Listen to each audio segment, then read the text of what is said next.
The wind howled outside my car as I drove through the desolate winter night. The snowstorm had turned the world into a haunting landscape of white, and visibility was almost non-existent. My heart raced as I gripped the steering wheel tightly, trying to maintain control of my car. I was on my way to visit my parents for the holidays, but this treacherous weather had turned the journey into a nightmare. The radio crackled to life, but the signal was weak, and only fragments of news and static reached my ears. I reached out to switch it off, but just as my hand touched the knob, a voice emerged from the static, whispering words that sent shivers down my spine. Turn back now," it murmured. I shook my head, attributing the eerie voice to a bad signal. The blizzard had clearly been playing tricks on my mind. I glanced at the rearview mirror and caught a glimpse of a faint, shadowy figure in the back seat. My heart skipped a beat, and I quickly turned around, but there was nothing there.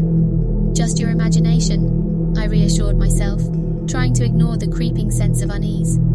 As I continued driving, the snowfall grew heavier, and I struggled to keep the car on the road. The surroundings were now completely obscured, and I had no idea where I was. Panic began to set in, and I considered stopping until the storm passed.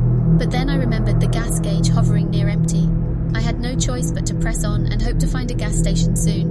As I navigated through the blinding storm, my headlights flickered, threatening to die out at any moment. I cursed myself for not getting the car checked before embarking on this journey. The uncertainty of what lay ahead weighed heavily on my mind.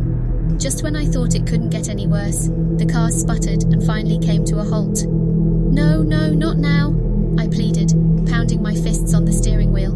I grabbed my phone to call for help, but there was no signal. I was trapped in this icy, sinister wilderness alone.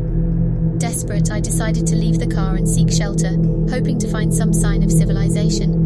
I wrapped myself in my coat and stepped out into the biting cold, the wind whipping around me. Walking in the snow, I stumbled upon an old, dilapidated house in the distance.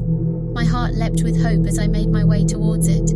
The place looked abandoned, but it offered some protection from the relentless storm. As I approached, a chilling aura engulfed me, warning me to stay away.